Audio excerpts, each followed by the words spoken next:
Transformers and G.I. Joe crossover film has been officially announced.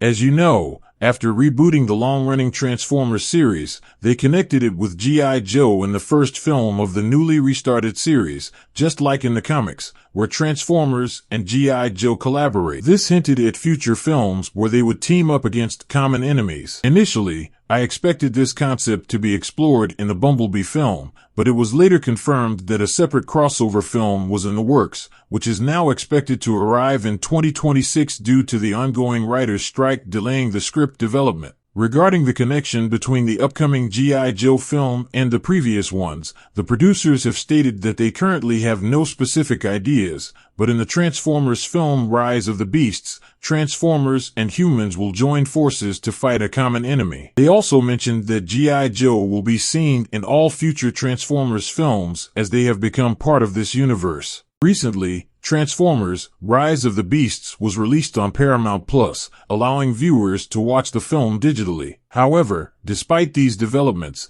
the ongoing writers' strike has tied the hands of everyone involved. Some fans may be overly excited about the G.I. Joe crossover, but there's no need to exaggerate it. In the first Transformers film, there was Sector 7, and later, the Autobots formed a team called Nest to hunt down Decepticons. So, the G.I. Joe inclusion should not be blown out of proportion. The crossover will serve as a means for G.I. Joe to promote itself through the Transformers and introduce another team similar to Sector 7 in the Transformers series. However, some fans are still not fully accustomed to the new series, as it takes place in the past and the technology depicted is more advanced than what was shown in the first 5 Transformers films. Combining G.I. Joe, with its absurd scenes, could potentially lead to negative outcomes for future films. Personally, I would have preferred to keep both universes separate, as people are still getting used to the new series, and the robotic visuals remain peculiar. Moreover, the G.I. Joe films were not widely loved, and many people were not interested in watching them. However, the animated series that aired between 1985 and 1986 was indeed enjoyable. If the G.I. Joe film were to be connected to the Transformers, it might improve the overall quality. Otherwise, I might lose hope for the new Transformers series altogether. Transformers Rise of the Beasts' IMDb rating is even lower than that of The Flash, which received a 7 out of 10 rating. Personally, I didn't enjoy the film much and found it worse towards the end.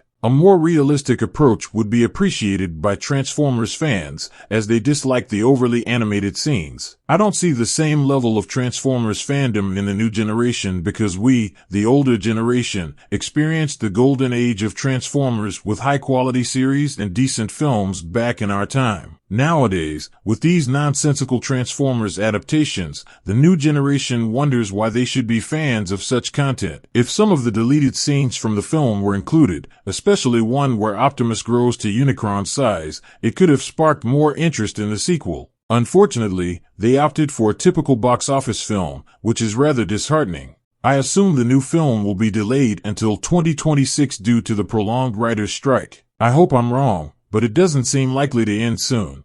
Well, that's it for now, folks.